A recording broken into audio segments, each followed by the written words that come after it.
Hey, it's John and Mike from brew-news.com, and we're in the catacombs again of John's basement. Yeah, this is studio, oh no, Z. Casting strong shadows and right. shooting videos. That's how old we school. do it. But since our last video from the catacombs, I went back to the homebrew shop, telling them that I had a refurbished keg, and I needed all the accoutrements to go with it. So, $200+ later, I have all the equipment to actually start kegging beer, I think. All right, Yeah. let's go through it. All right, well, the first thing, and probably the most expensive thing, was this CO2 canister.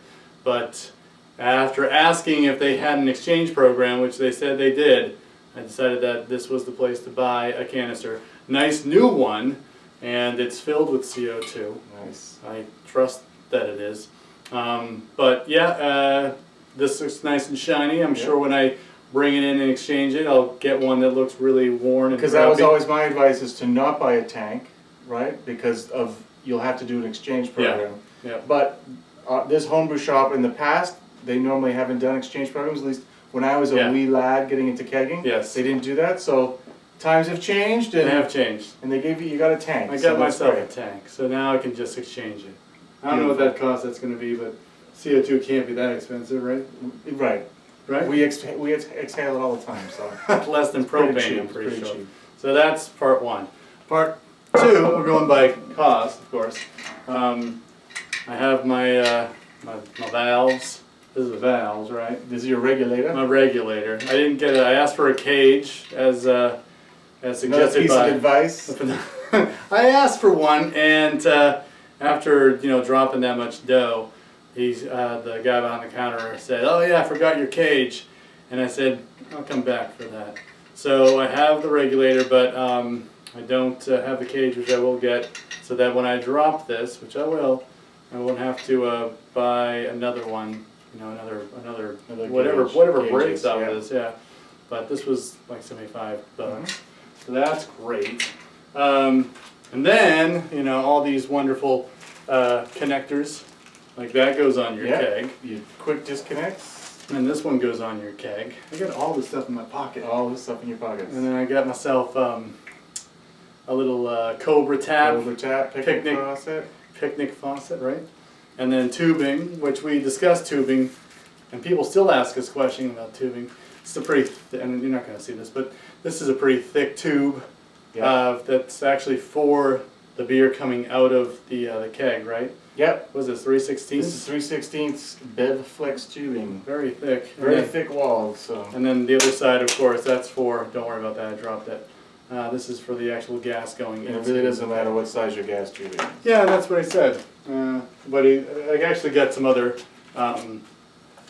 tubing, because I got a little gallon siphon thing. We should note too that 3/16 tubing, they gave you just over 6 feet. So we'll go over restriction again when we set the keg up someday. I can't wait for that day. But that's good. More than 6 feet's a good place to start. Good.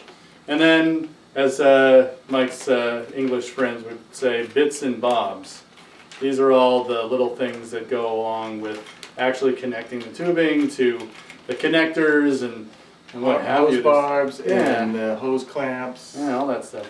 Yep. So I don't even know where to get started in this. I mean, I think I would clamp hoses to, things that connect to kegs. But again, I'd like to go like step by step with this once we're ready to do that. Sounds like a good second video. It sounds like a complimentary video. Putting it all together video, but we gotta wait for. We're gonna put a beer in the keg. Yeah. And put it all maybe together. I should brew something.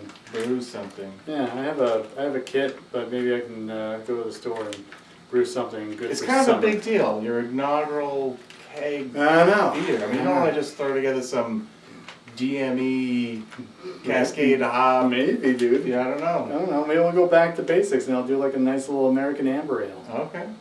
But maybe not. I don't know. I was thinking of something that's nice and summery. I like doing little blonde ales.